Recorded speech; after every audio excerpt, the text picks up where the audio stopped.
itu masih hujan besar, kita ngurusin makan nih. Nah yang herannya lagi waktu dimakan tahu nggak bang? Rasanya hambar bang. Nggak ada rasanya sama sekali, gue heran waktu itu.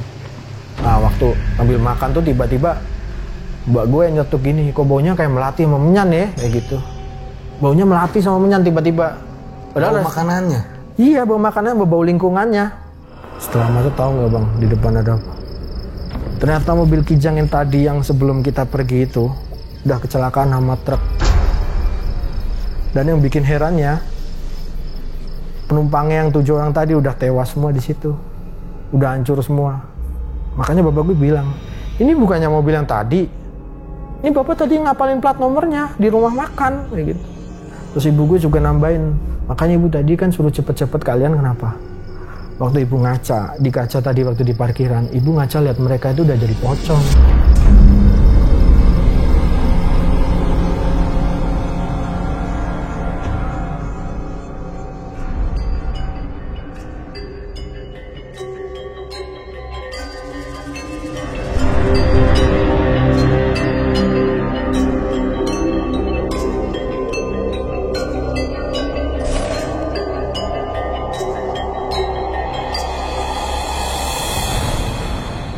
Kembali lagi bersama gue Fajar Aditya, kali ini di Om Mamat Season 5. Urip Iku Urup. Urip iku urup, hidup itu nyala. Merupakan satu dari sekian banyak filosofi Jawa yang membimbing kita jadi lebih baik. Kita dilahirkan untuk bermanfaat bagi orang lain. Karena kita hidup di dunia hanyalah sebuah ujian untuk kehidupan lebih baik di kehidupan berikutnya yang kekal dan abadi.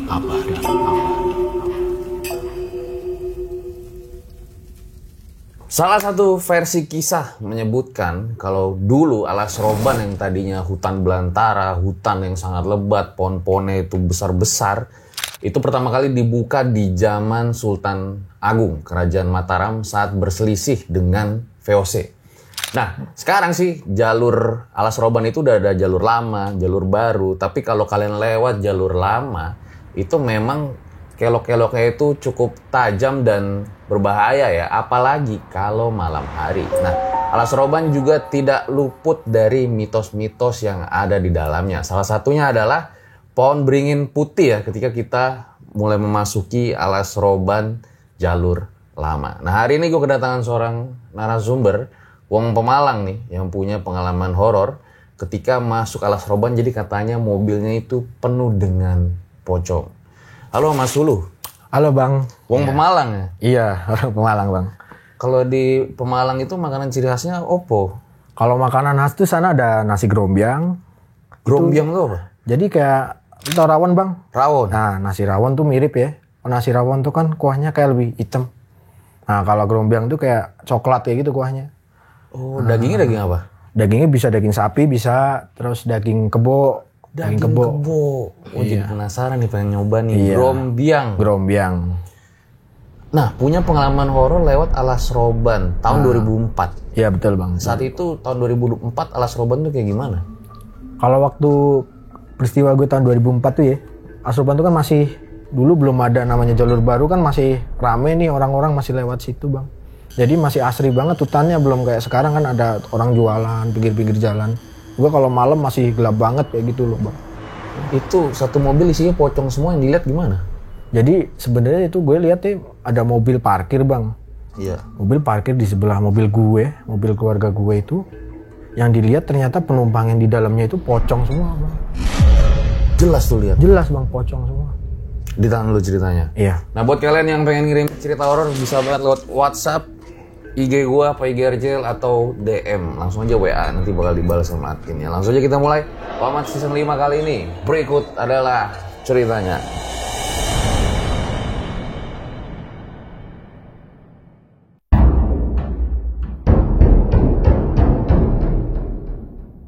Ya, Mas Sulu boleh diceritain awal mulanya kayak gimana, Mas?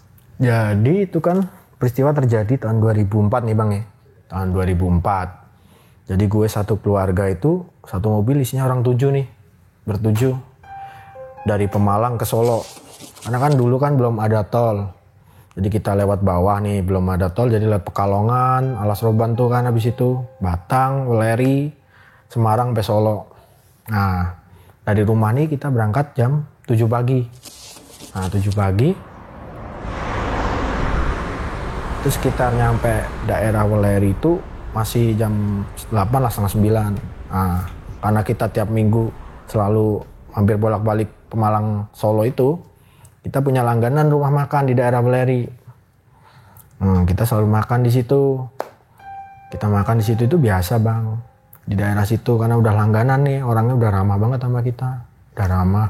Terus habis itu selesai makan jam setengah 10-an nih, setengah 10-an lanjut perjalanan ke Solo. Lanjut perjalanan ke Solo, sampai di sana berobat ke mas gue nih. Mas gue kan punya sakit nih. Punya sakit bawaan kayak gitu kan. Terus niat di terapi di Solo itu, pulang-pulang dari Solo selesai itu jam setengah 4 sore. Sakit apa tuh? Sakitnya kayak lebih ke ini bang, kayak harus butuh terapi lah, butuh penanganan khusus kayak gitu bang. Jadi kayak udah bawaan dari lahir ya kayak gitu. Oh, sakit yang bawaan dari lahir. Bawaan dari lahir. Jadi waktu itu habis diterapi kan, selalu kita habis itu mampir ke Semarang dulu, ke daerah Tembalang. Nah waktu itu kan di Tembalang ada tante gue masih kuliah nih di Undip waktu itu. Nah waktu mau pulang tuh tiba-tiba hujan gede banget bang, hujan gede.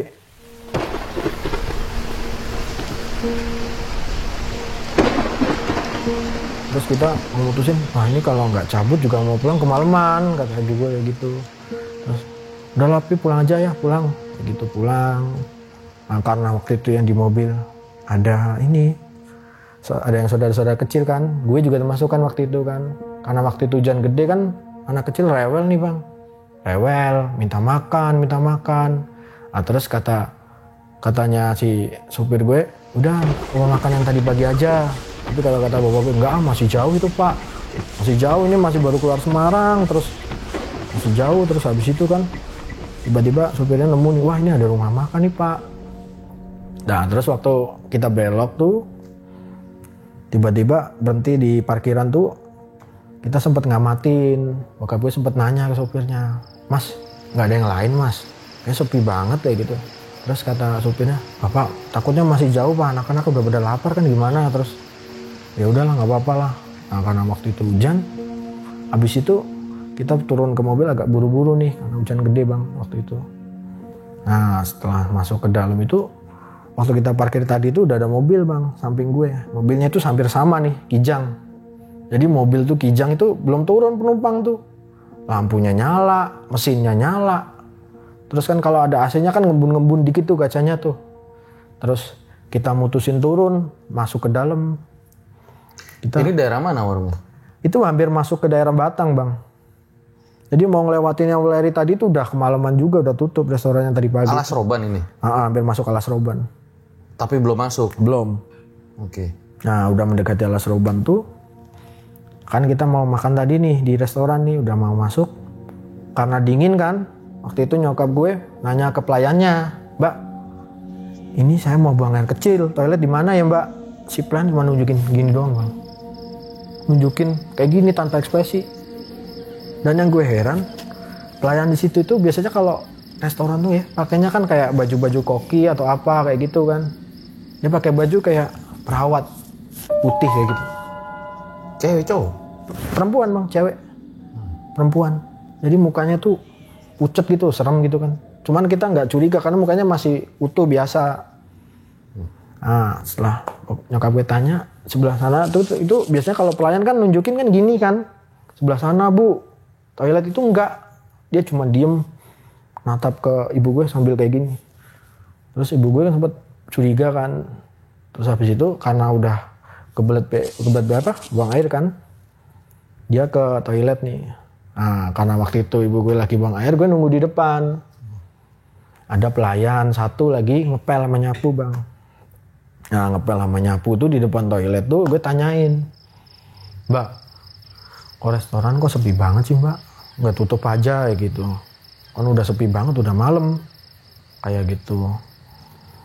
Waktu itu tuh jam berapa ya, jam-jam sekitar 6:30 lah kalau nggak salah, 6:30 kan tadi habis maghrib. Dan di antara warung itu apa? Pohon-pohon? Pohon-pohon bang. Nggak ada warung lain nggak jauh. ada rumah, nggak ada, itu jauh. Jadi cuma pinggir jalan tuh pohon-pohon doang samping-samping. Terus habis tadi ibu saya keluar dari toilet tuh, kita kumpul semua di meja tuh, meja makan. Pesan makan, manggil pelayannya lagi. Datanglah ke situ pelayannya. Kita tuh kan pesan banyak nih bang. Ada gue kayak pesan ayam, terus pesan mie, pesan kayak makan kerupuk, terus minum ada apa kan. Nah itu kan dicatetin sama pelayannya tuh. Biasanya kalau pelayan habis selesai itu kan dia tanya, nih pesan apa lagi bu? Pesan apa lagi pak? Enggak, dia cuma diem aja. Nah terus setelah dicatetin itu selesai, pelayan tuh tiba-tiba pergi aja. Nah itu ibu gue juga tanya, kok nggak ramah nggak gini ya pelayannya ya pak? Ya iya yang kok pelayan kok rumah makan begini banget nggak ramah kayak gitu. Terus yang bikin gue heran lagi bang, belum padahal gue pesan banyak ya, ada 7 orang tuh pesan ada yang lebih dari 1.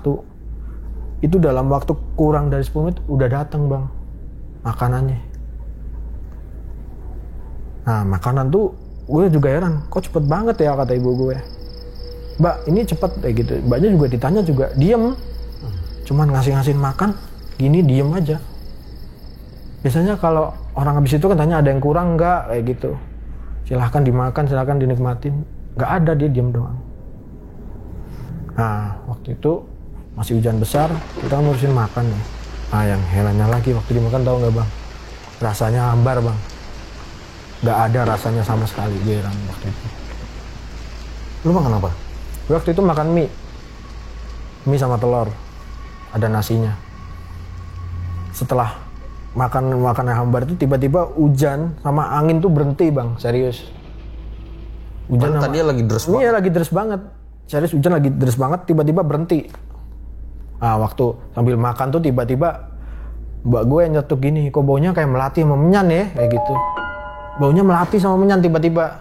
Padahal makanannya. Iya bau makanannya, bau lingkungannya. Serius baunya makanan itu kok baunya jadi kayak menyan. Sempet mbak gue berhenti makan nih, nggak ngelanjutin. Habis itu karena nggak ngelanjutin, kita selesai makan ngobrol-ngobrol sambil, namanya orang Jawa namanya apa ya, rasan-rasan lah. Rasan-rasan kok pelayan kok nggak ramah ya, kata ibuku cerita sama bude aku sama bapak aku. Terus iya nggak usah makan di sini lagi lah, orang nggak ramah sama pelanggan kayak gitu.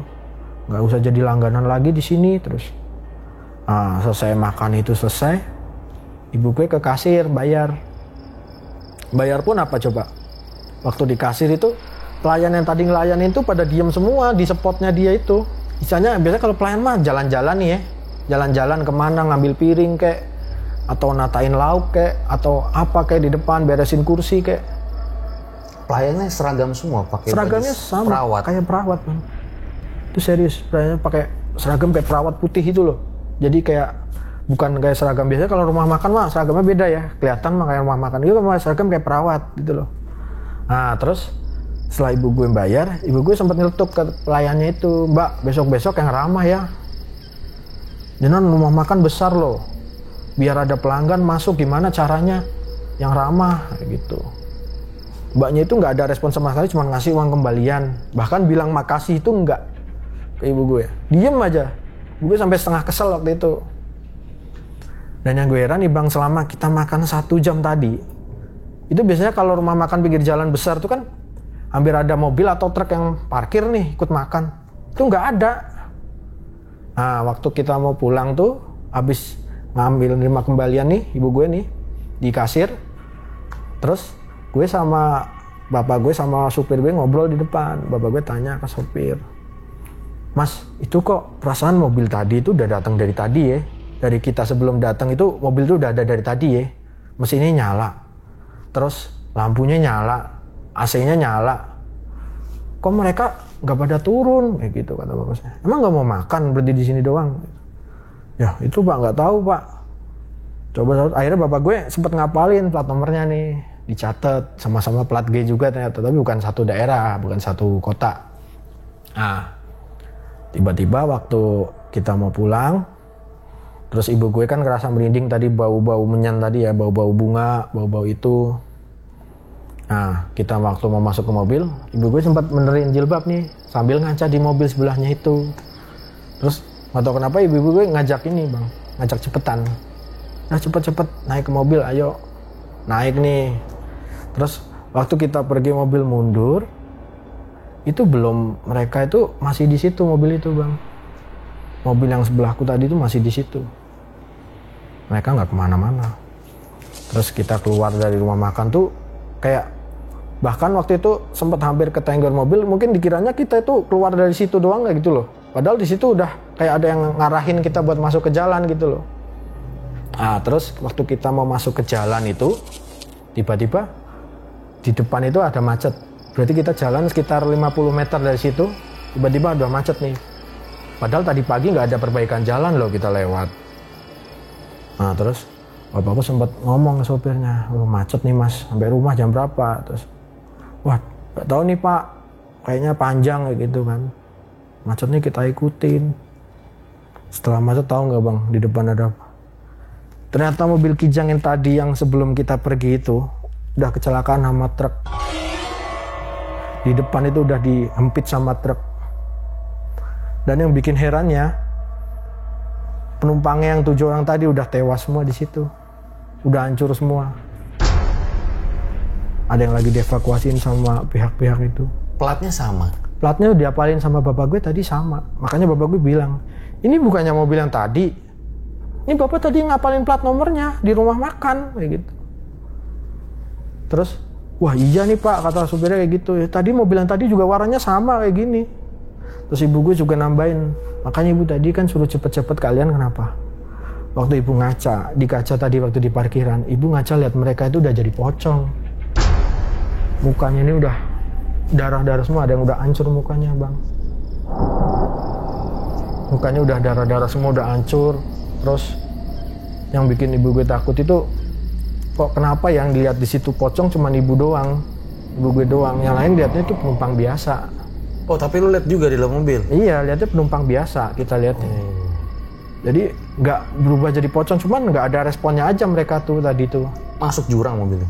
Nggak, digempit sama truk aja kayak gitu. Jadi digempit bener-bener. Itu udah masuk alas roban? Iya, udah menjelang masuk alas roban itu. Nah waktu itu udah kegempit gitu. Terus kita kan sempet tiba-tiba supirku waktu pulang itu, waktu keluar itu, tiba-tiba dia ngomong. Waktu habis ngelewatin jalan tadi, mas, ini leherku kok pegel gitu. Terus kata bapakku, parkir dulu aja mas, nyari tukang pijet kayak gitu, diurut aja dulu, mungkin salah bantal. Wah enggak pak, kalau salah bantal udah dari tadi pagi kayak gitu katanya. Udah dari tadi pagi kalau salah bantal. Ini mah enggak salah bantal. Terus sampai rumah itu pelan kan kita kan. Nah, sampai Pemalang katanya masih kayak gitu aja. Setelah sampai rumah karena kan kita orang Jawa nih mas, kepercayaan. Jadi kayak dibawa ke dokter nggak sembuh, dibawa ke tukang urut biasa masih kayak gitu. Itu sampai 1 minggu mas, sampai 1 minggu. Jadi kalau kita rutinan tiap minggu ke Solo, waktu itu kita sempat batal nih gara-gara supirnya sakit. Nah waktu sakit dibawa ke Solo itu, tiba-tiba dia punya kenalan sama orang pinter. Jadi kalau orang Jawa selalu dibawa ke orang pinter ya. Nggak tahu nggak mas kenapa? Dia tuh setelah diperiksa sama orang pinternya, orang pinter tanya gini, masnya kemarin masuk hutan? Enggak pak, kata supir saya kayak gitu. Terus enggak, ini masnya serius nggak masuk hutan? Enggak pak, gimana ya? Terus sebenarnya ada apa nih sama sakit saya ini? Terus setelah itu, coba masnya kalau kemarin masuk lewat kira-kira tempat-tempat kayak gitu, minta tolong ya jangan ke situ lagi. Emang kenapa? Ya saya bukan gimana mau nakut-nakutin. Terus kata dukunya, ini yang nempel masnya ini ada yang gendong di belakang sini. Katanya genderuwo mas sosoknya mas. Genderuwo, dia ternyata ikut dari rumah makan tadi, ikut ke sopir saya, suka sama sopir saya. Jadi kayak nempel gitu loh. Nah, terus gimana caranya? Dia minta dibalikin tapi bukan ke tempat situ, mintanya ke daerah Jawa Timur, yang hutan Jawa Timur itu. Nah, setelah itu kita obatin supir saya itu tadi. Dia tuh itu, gue jadi merinding nih jadinya cerita kayak gitu. Gue jadi waktu 2 minggu kemudian kita lewat situ lagi, nelusurin sampai bolak-balik yang namanya rumah makan itu. Bahkan sempet tanya sama warga situ, nggak ada rumah makan itu. Dan sampai gue tanya detail sama warga-warga situ yang deket-deketan situ yang katanya sering berhenti di situ, apa ada orang di situ. Nggak ada mas restoran itu dari dulu. Walah makanya kita kalau lewat situ ya nggak pernah nemu restoran-restoran kayak gitu. Pecel ayam atau apa sih? Jadi kayak makanan biasa mas. Kayak nasi-nasi yang campur-campur, ada ayam, ada itu. Jadi bukan sekedar pecel lele. Untungnya aja yang gue parkir belakangnya itu bukan jurang. Coba kalau jurang waktu itu. Tapi yang lain keluarga makannya gimana sih? Makannya juga rasanya hambar mas.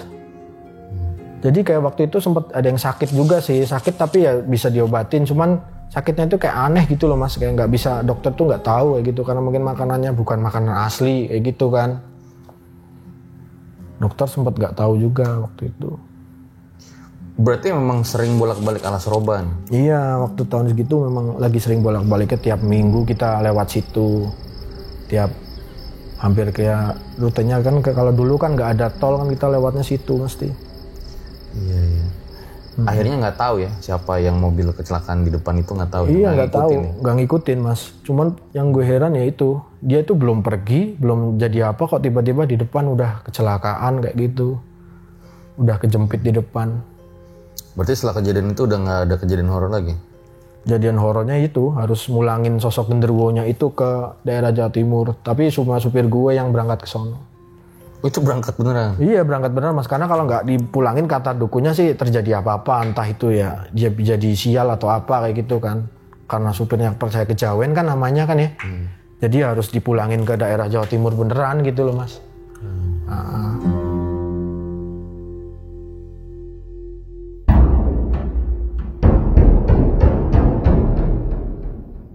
Nah katanya ada lagi pengalaman horor di Alas Roban? Ada bang, ada lagi. Jadi itu kejadian setelah yang tahun kemarin 2000, tahun kemudian ya, tahun depan, tahun 2005-nya. Nah waktu itu bapak saya sama teman bapak saya itu pergi mau ke Bali nih, jalan-jalan mau ke Bali, mau piknik waktu itu. Karena dulu belum ada tol, dari Pemalang masih lewat Alas Roban tuh, jalur yang naik yang ke atas. Di jalan itu belok-belok. Nah waktu itu masih rame, banyak mobil, banyak truk, masih lewat situ semua bang. Tapi karena dulu yang jalan yang lama itu belum ada orang dagang, jadi walaupun ada mobil truk itu tetap gelap, tetap sepi lah istilahnya. Kalau sekarang kan udah rame tuh, banyak orang dagang, banyak orang berhenti di situ. Kalau dulu masih sepi. Nah karena waktu itu lewat situ sekitar 1:30 malam nih, gue sama bapak gue pengen nyari warung, karena pengen buang air kecil juga kan.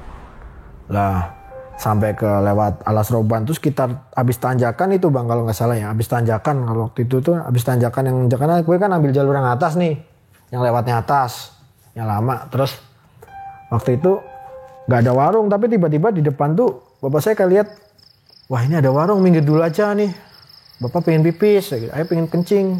Terus ya udahlah minggir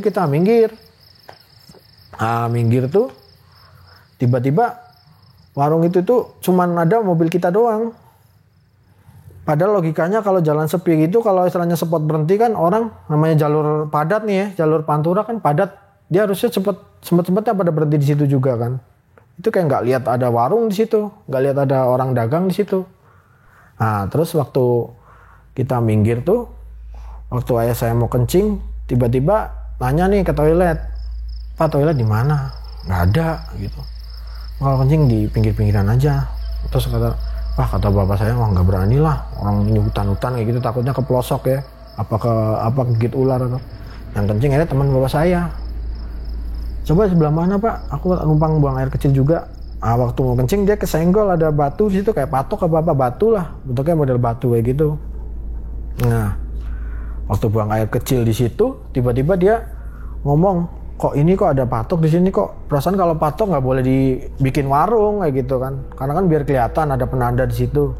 Nah terus waktu kita habis teman bapak saya kencing itu tadi cerita sama bapak saya ada patok, terus kita sempat minum sama ngopi-ngopi situ, makan juga kan, makan pecel lele juga situ, ada ayam juga, ada lamongan situ.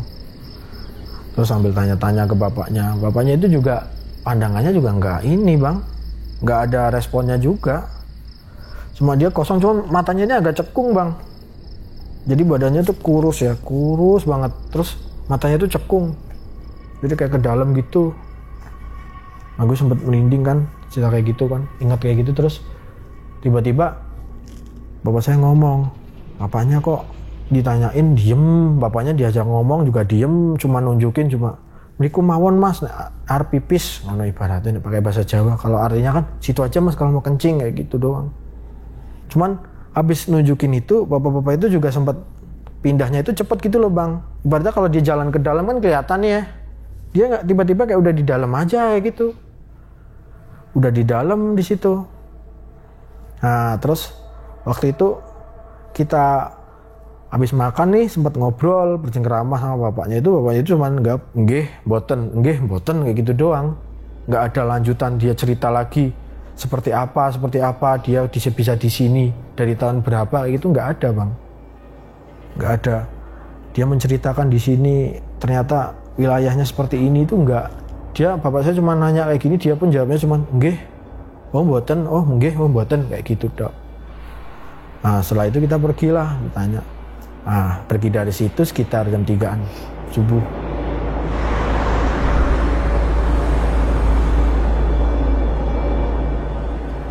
Perjalanan itu waktu itu ada 2 kendaraan, 3 kendaraan. Nah karena waktu itu Bali waktu itu masih gencar-gencarnya ya, masih ketat banget kan. Habis peristiwa itu kan masih ketat kan, turun dari kendaraan. Peristiwa apa? Peristiwa kalau nggak salah bom Bali apa dulu ya? Ya yang dulu kan, ada bom Bali 1 sama 2 tuh. Nah waktu kita nyampe Bali itu sekitar di sana kan sehari kemudian subuh lagi dini hari lah. Dicek bang, dicek. Karena waktu itu kapal kita pertama turun, depan belum ada mobil kan, parkirnya masih kosong. Dicek. Terus tiba-tiba waktu dicek tuh penumpang mobil kita kayak lebih 2 bang. Padahal waktu berangkat dari Pemalang cuma orang 7 ibaratnya, di sana jadi 9 penumpangnya. KTP-nya kayak lebih, padahal dicek itu cuma KTP cuma ini, Pak. KTP kita di mobil cuma ini. Dan ini anak-anak sisanya nggak pegang KTP gitu. Nah ini orang 2 KTP-nya siapa? Depan nggak ada mobil loh tadi dicek. Kayak gitu. Nah terus waktu akhirnya KTP-nya kan kita amanin kan. Takutnya punya mobil yang depan, punya temennya kita. Kita belum tanya. Waktu itu kan belum zaman WA nih. Belum bisa kabar-kabaran lewat telepon. Nah kita nelpon itu nggak ada yang ngangkat. Terus setelah nyampe itu, sebelum nyampe Bali kan kita kan karena tadi pengecekan KTP tadi. Kita sempat agak terlambat juga kan, ditinggal lah kita sama mobil yang lain kan. Sama kendaraan yang lain ditinggal. Ditinggal itu setelah belum nyampe Bali nih, baru perjalanan dari pelabuhan ke kota itu kan sekitar 3 jam ya. Karena jalannya masih jalan yang sampai sekarang nih jalannya masih jalan yang itu, naik turun itu berkelok-kelok. Itu kan jalan kan jam 3 itu masih sepi ya. Yang kita fokusin kan kayak bapak gue pengen nyari tempat buat persiapan sholat subuh kan waktu itu kan. Nah namanya Bali kan nyari masjid kan sulit bang waktu itu bang. Apalagi habis peristiwa kayak gitu kan masih sensitif kan ibaratnya. Masih sensitif. Kita mau nyari mobil tuh, mau nyari masjid, tiba-tiba ban mobil kita bocor. Entah kenapa itu. Nah, kita benerin, jalan 100 meter, kayak gitu lagi bang. Dan yang heran apa? Nggak ada paku, nggak ada itu yang bikin bocor. Cuman kayak bocor, kayak ada robek kayak gitu loh. Benerinnya gimana? Cuman nyari itu pakai yang tukang tambal ban itu kan ada yang dari mobil kan ada tuh yang alat-alatnya pakai spare tire itu kan dibenerin pakai itu doang buat sementara. Waktu itu nyari tambal ban belum ada juga kan. Alhasil kita ketinggalan sama yang depan. Setelah nyampe kota baru kita nemu tambal ban itu. Nah waktu di mana? Waktu di Bedugul nih pertama kita kan jalan ke Bedugul.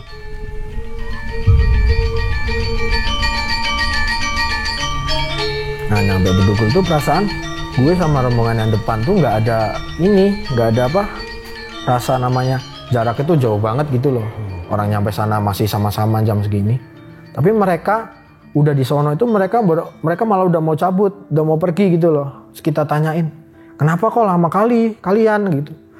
Lah lama apanya, orang kita di belakang jenengan cuma 15 menit kok gitu. Apanya ini udah jam segini Banadat? Oh iya ya. Udah jarak udah hampir 2 jam itu kita ternyata. Padahal kita lihat di jam tadinya masing-masing itu masih terjarak 15 menit. Tapi tiba-tiba ini jamnya itu ke jarak hampir 2 jam loh. Logikanya kalau jam berubah kan tadi kayak di kapal itu kan bisa kan berubah kan. Kalau misalnya dari WIB ke WITA gitu kan. Nah terus di Bedugul tuh sempet-sempetnya teman bapak gue tuh nggak kayak melakukan hal yang nggak terpuji sama. Kalau di sana kan patung kan dihormatin ya bang ya. Ada sesaji di bawahnya kayak gitu kan supaya di sana dihormatin banget istilahnya patung tuh. Nah teman bapak gue nggak percaya tuh sama yang gitu-gituan. Tiba-tiba patung itu dia berbuat nggak senonoh lah sama patung itu. Nah sambil minta difoto, coba fotoin gue gitu. Terus teman bapak gue lagi satunya ngomong, Mas nggak boleh kayak gitu loh di Bali. Patung emang diapain? Mohon maaf ya bang ya, Itu gimana? jadi dia itu loh.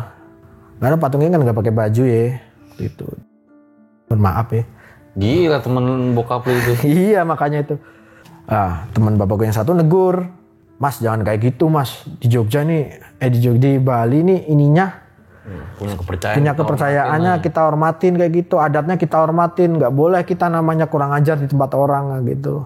Wah mana ada, nggak mungkin.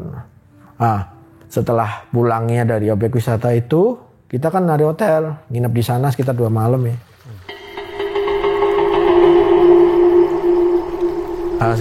Setelah malamnya dia nyampe hotel, langsung sakit dia bang.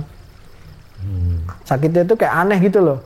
Jadi kayak dia tuh makan tapi kayak nggak kerasa ininya. Makanannya itu kayak nggak ada rasanya gitu loh. Mati rasa ibaratnya di lidahnya itu ya, dia mati rasa. Ditawarin lah, diajak ke dokter di Bali. Nggak mau dia. Gua pulang aja, ntar besok aja di rumah katanya. Ya nggak usah nunggu dipulang lah. Di sini aja mau ada dokter. Kalau pulang nanti kelamaan tambah parah gimana? Kagak, udah tenang aja santai. Terus kita piknik itu dia nggak diajak karena sakit kan. 2 hari di sana. Setelah itu kita pulang tuh dia tambah drop bang kondisinya bang, tambah lemes gitu. Makan udah mulai nggak mau nih, tidur udah nggak bisa, dia nggak pernah tidur di hotel tuh. Bangun aja melek sambil ngelamun gitu kan, kita lihat. Akhirnya kita pulang kan, kasihan dia makin parah kan. Terus tiba-tiba kita pulang tuh karena bawa KTP yang tadi ya. KTP yang tadi kita kan sempat serahin ke mobil satunya nih. Ini bawa aja lu panitianya kayak gitu. Kenapa nggak lu aja? Ya kalau panitianya lu yang nanti data-data kayak gitu. Siapa tahu di sana punya teman kita yang ketinggalan yang kemarin nggak jadi ikut, kayak gitu. Udah ngasih KTP terus nggak ikut, terus nggak mau gue, tetap dipaksain akhirnya mau juga mereka bawa tuh. Waktu itu pulangnya nggak ada kejadian aneh-aneh bang, setelah KTP itu tadi kita serahin kan ke mobil. Gantian mobil yang satunya itu. Jadi setelah pulang kita turun dari kapal tuh, kan lewat namanya itu kalau nggak salah daerah Python ya, yang dulu pernah ada kecelakaan bis di situ ya. Yeah. Nah di Python itu mobil dia mogok. Lama banget kita cariin montir atau apa kan udah malam juga nggak ada montir di situ kan. Karena jalannya sepi kan waktu itu. Karena jalan Pantura juga itu. Jalan Pantura kan sepi. Sampai pagi kita nongkrong di situ diem nunggu akhirnya nemu bengkel. Di Bernah bisa jalan alhamdulillah paginya. Jalan lah kita. Jalan tuh gue masih sempetnya gue kan lewat Semarang lagi nih karena belum ada tol.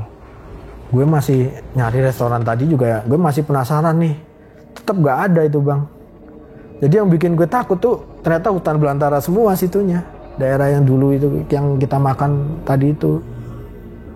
Nah, terus setelah nyampe Alas Roban pun kita juga sempetnya kan udah sampai situ kan jam 9 malam. Karena kan mau ke Pekalongan dulu kan kita agak cepet ya ke teman tadi bapak sakit kan. Kita sempat ke Alas Roban tadi ke tempat makannya tadi mau nyari minum-minum dulu nih, ngopi-ngopi dulu. Yang warung kemarin malam lagi tuh. Malam lagi tuh ternyata nggak ada bang. Kita telusurin satu-satu kan nggak hujan kan kita pelan-pelan nih ibaratnya. Tuh warung kemarin aja bapaknya kasihan nggak ada yang beli ibaratnya. Udah nih telusurin mulai naik, jalan naik tuh kayaknya. Nah yang bikin jadi acuan tuh ada pohon gede tadinya tuh, pohon gede sama terus pohon gede kita ini perasaan pohon gede iki doang deh. Coba depan lagi, nggak ada, depan dilihat nggak ada. Orang jalannya kan udah agak turun kelihatan nih. Nggak ada mas, nggak ada pohon gede di depan. Terus setelah turun, sambil dicek ternyata ada patok bang di situ. Nah, patok yang itu kata teman bapak gue tadi yang kesandung kemarin itu, wah ini patok yang kemarin nih. Warungnya kemana? Setelah kata bapak gue, udah sini masuk. Oh, teman bapak gue tetap penasaran bang, penasaran. Wah ini warungnya kemarin kemana? Kayak gitu ibaratnya. Terus setelah bapak, udah jangan di situ. Terus barang disenterin apa bang? Bawahnya jurang bang. Ternyata bawahnya itu udah jurang tinggi banget. Nah teman bapak, kok bisa ya kita kemarin makan di situ? Nah waktu itu teman bapakku yang sakit tuh sempat ngomong minta yang ngopi di situ lagi juga. Ya nggak bisa orang di situ ternyata jurang. Nah terus setelah nyampe rumah Pekalongan kan pagi ini bang, dibawa ke dokter, nggak bisa dibawa ke tukang pintar juga nggak bisa. Tukang pintar ngomong, kemarin dari mana? Gitu. Dari Bali pak. Karena dari Bali apa? Dari sana bawa pulang apa? Misalkan dari Bali kan ada nih yang nggak boleh dibawa pulang ke Jawa. Misalkan dia nyolong apa, itu kepercayaan orang sana kan nggak boleh asal dibawa pulang kan bang. Terus teman bapak gue cerita, baru mau cerita sama orang pintar. Gini mas, masnya kemarin berbuat hal-hal yang gak senonoh ya di Bali. Kalau saran saya, minta dibersihin sama dukunnya sono. Nah herannya gue, dia kan udah sakit kayak gitu, bukannya percaya sama orang pintar, tetap ngotot aja bang dia. Wah nggak mungkin, bisa gue sembuh di dokter kayak gitu. Nggak mungkin lah gue harus ke Bali lagi, harus minta maaf sama orang sono ibaratnya. Karena patung itu kan tadinya sakral tuh. Dia tetap nggak mau, alhasil dibawa ke dokter tuh sempat sakit bang 2 bulan. Terus habis itu ya lama-lama pulang udah sembuh. Udah waktu itu udah bisa ngerasain. Terus tiba-tiba waktu mau makan keluar kayak gitu lagi, nggak ada rasanya lagi. Dokter meriksa, ini udah nggak ada penyakitnya kok kayak gitu. Terus barang itu ya seminggu kemudian dia udah meninggal. Gara-gara sakitnya itu. Akhirnya meninggal temannya? Meninggal bang. Nggak, emang udah sebelumnya udah sakit kali? Belum bang. Orang berangkat tuh sehat bergas dia kok. Oh Sempet enggak, maksudnya sakit bawaan kali? Nggak ada penyakitnya. Karena kan waktu mau ke Bali kan sempat cek kesehatan juga bang. Nggak ada penyakit yang... Umur berapa? Itu kalau waktu itu umur sekitar 35-an bang. 35-an. 35-an sekitar segitu. Ya, tapi baik lagi ya, kalau gue gak mau mengaitkan meninggalnya sama kejadian itu, tapi ya tetap aja kita ketika berada di mana ya intinya jaga etika, harus menghormati kepercayaan yang ada gitu. Iya benar, harus gitu. Harus jaga etika lah intinya, nggak boleh asal. Nah terus yang gue penasaran juga itu warung salah lokasi kali? Enggak bang. Yang kedua tuh. Warungnya itu yang bikin percaya nih ya, nggak salah lokasi. Itu kan ada batu tulisannya tuh kayak nomor 17 tuh. Itu kan nggak mungkin batu itu kegeser bang. Namanya orang udah di situ lama kan ibaratnya. Batu itu udah lama, nggak mungkin kita salah lokasi. Lagian juga kita setelah maju nggak ada restoran lagi. Jadi lu yakin banget gitu? Yakin banget ya bang. Tapi tahu nggak di Alas Roban itu ada satu pohon yang gede tuh, yang pohon beringin putih itu. Tahu tuh? Tahu bang, kalau itu ceritanya tahu. Tapi pernah lihat monyet putihnya di situ turun? Kalau monyet putih sih belum bang, tapi kalau Alas Roban yang atas tuh memang banyak monyet, cuma monyet biasa ekor panjang kayak gitu. Iya. Nah gue pernah lihat tuh, jadi kan mitosnya kalau di Alas Roban yang begitu kita masuk gitu ya, yang lama itu kan ada pohon beringin putih yang gede tuh. Mitosnya kalau misalnya ngelihat kera putih akan ada suatu pertanda yang tidak baik muncul gitu. Iya. Nah, gue pas syuting sana nggak lihat apa-apa tuh. Awalnya aman gitu. Nah, sampai pas sore menjelang maghrib, pas gue syuting, monyetnya turun tuh. Kera banyak deh gitu. Cuman kan gue mikir ya, logika nih. Iya. Ya memang dia lagi nyari makan gitu. Jadi dia turun ke situ. Nah, banyak juga pengendara yang lewat tuh ngasih makan. Nah, waktu itu gue baru mengabadikan momen itu pakai handphone. Nah, akhirnya gue panggil tuh kameramen gue kan, ayo kita syuting nih, ada monyetnya gitu. Monyet yang dicerita mitos ini gitu. Itu durasi mungkin gak nyampe 5 menit. Nah, pas kita udah balik lagi situ, monyetnya hilang tuh. Monyetnya hilang dan gue syuting dong di depan pohon itu kan. Nah, gue syuting di depan pohon itu, selesai syuting, atau syutingnya belum selesai, ada orang teriak di jurang tuh, jurang yang bawah tuh, kayak woi gitu. Nah, gue berdua kameramen nih denger nih, itu ada yang teriak, yang satu nggak denger, sumpah yang teriak. Nah kita mikir jangan-jangan nih orang jatuh ke jurang nih, minta tolong kan, minta tolong ya gitu, kita teriakin lagi gitu kan, tapi nggak ada sautan dari bawah gitu. Terus kameramen gue teriak SOS ya gitu, cuman nggak ada sautan gitu. Kameramen yang satu lagi bilang, udah buruan bro, gue jadi nggak enak nih pemikiran gue nih gitu. Nggak, itu sumpah kalau minta tolong bisa kita bantuin gitu, maksudnya takutnya kenapa apa jatuh apa gimana, tapi nggak ada teriakan lagi. Nggak ada teriakan. Gitu. Dan ketika kita terus ke Alas Roban, gue lagi-lagi nggak mau bilang ini kebetulan apa enggak ya sama mitos yang keraputi tadi, tapi mobil gue mogok situ di tengah Alas Roban tuh, yang jalur lama. Ngaruh itu ya bang ya? Gak, gue nggak mau bilang itu ngaruh apa enggak. Menurut gue kebetulan aja. Dan itu mogok lumayan lama, 5 jam, 6 jam lah. Sampai waktu itu lagi hari libur, montirnya manggil deket stasiun tuh, jauh bener tuh. Akhirnya bisa jalan lagi. Gitu sih pengalaman gue di Alas Roban. Dan memang kalau begitu keluar jalur lama, banyak banget warung sekarang kan. Iya, kalau dulu belum Buat ada orang itu. berhenti gitu kan. Buat orang istirahat. Buat orang istirahat ya. Menarik sih untuk kita dalamin ya, sebetulnya ada nggak sih fungsi dibalik mitos dari warung gaib itu gitu ya. Jangan-jangan, jadi kalau orang zaman dulu gini sih, ini baru hipotesa gue aja ya, kalau pengen memberitahu sesuatu, biasanya tuh dia penuh dengan isyarat gitu. Iya, nggak mau bilang langsung, mau bilang langsung apa kode gitu ya. tapi objeknya aja dibilangin Objeknya nih aja, ya. gitu. Nah itu sih yang gue masih penasaran, mudah-mudahan nanti bisa salah satu penelitian gue tentang warung gaib, boleh banget. Mas nih makasih ya. Iya, oke, udah Bang. datang dan bercerita Iya, di makasih. Muhammad season 5 ya. Kalau bahasa Pemalang, thank you udah nonton apa? Suwun, wis nonton. Suwun wis nonton. Iya. Oh gitu aja. Iya. Itu saya juga bisa. Suwun wis nonton. Oke kalau gitu. Makasih sekali lagi ya. Iya. Ambil baiknya, buang buruknya dengan ada kisah-kisah seperti ini. Jangan malah menjadikan kalian takut akan mereka harus semakin yang percaya dengan kebesarannya. Gue Fajar Aditya, RJ5 undur diri. Ciao.